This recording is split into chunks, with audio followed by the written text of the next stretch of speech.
Hello friends, so today we are going to touch down on the subject of computation of compensation to be paid to the dependents of a deceased person when a person becomes victim of a road accident. If such road accident is fatal and ultimately the victim dies, then how the compensation to be paid to his dependents is to be calculated. There have been many formulas in the past on the basis of which the courts and tribunals have been basing their findings. However,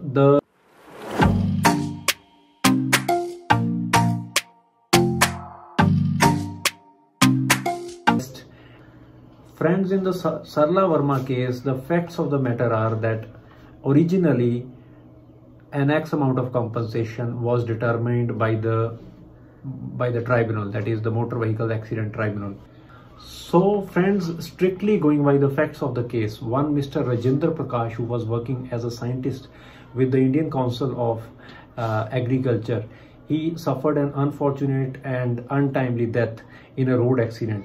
At that time he was earning a monthly income of rupees 3402, and he had the dependents, one of the dependent being his widow.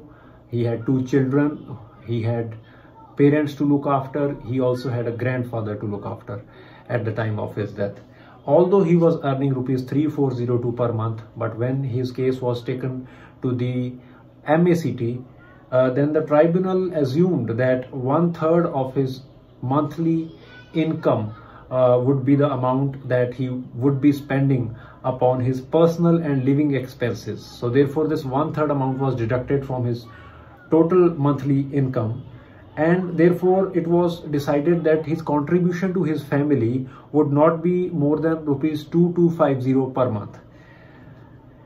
And since he had 22 years left in service, considering that he was to retire at the age of 60, therefore it was assumed, it was determined by the MACT that he had 22 years of service to put in.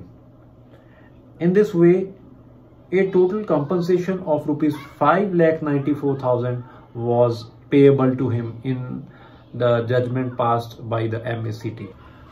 However, his dependents were not satisfied by the order passed by the MACT. Therefore, they challenged it before the Honorable Delhi High Court. The Honorable Delhi High Court, in its wisdom while hearing his case, held that although it is not disputed as to what salary he was earning and as to how many years he had left to put into his job, however, the Delhi High Court stated and declared that instead of fixing 1/3 of his income upon his personal and living expenses, it was wise to instead work it out at 1/4 of his income. So therefore it would be determined that he was to spend 1/4 of his income on his personal and living expenses instead of 1/3 determined by the MACT. It was not disputed that he had 22 years of service to give in. The High Court also, in its wisdom, declared and held that his future prospects should also have been taken care of. Like his salary would have doubled by the time he would have retired. So keeping all these points in view, the Honorable Delhi High Court increased his the compensation payable to rupees 7,02,624, that is 7,02,624, as compared to 5,94,000 that had been determined by the MACT. But the things still did not stop here, because his dependents still filed another case before the Honorable Supreme Court, challenging the Honorable Delhi High Court judgment as well, seeking a further enhancement of compensation. Now at this juncture, the Honorable Supreme Court gave a very categorical finding, stating that while making a claim under the Act, the claimants are only required to confine their pleadings around the following 3 points: A, the age of the deceased; B, the income of the deceased at the time of his death; and C, the number of dependents on the deceased. When such pleadings are made before the courts are required to apply their mind upon the following 3 points: A, the additions or deductions to be made to the income of the deceased for arriving at the income. B, the deduction to be made towards personal and living expenses of the deceased. And C, the multiplier to be applied considering the age of the deceased.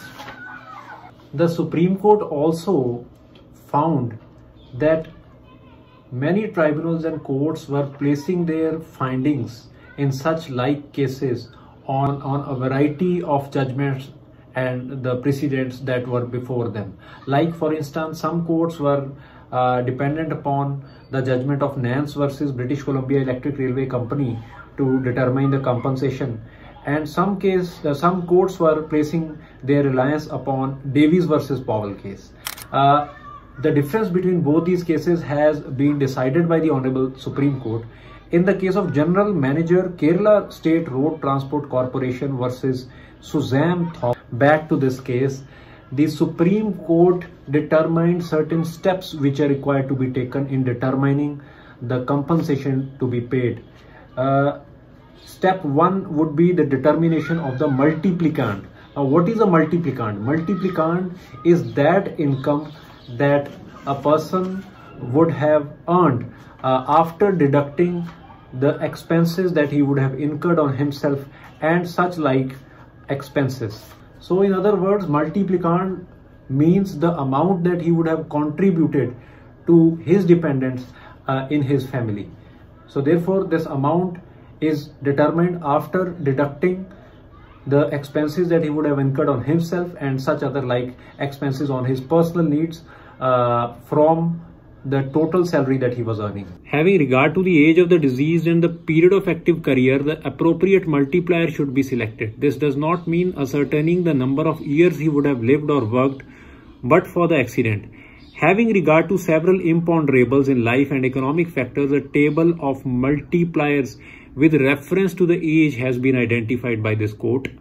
The multiplier should be chosen from the said table with reference to the age of the deceased. So therefore, when the multiplicand is multiplied by the multiplier, it gives claim to which the dependents of a victim are entitled to receive. Therefore, in addition to this, an amount ranging between 5,000 to 10,000 is determined by the courts as being the loss of estate.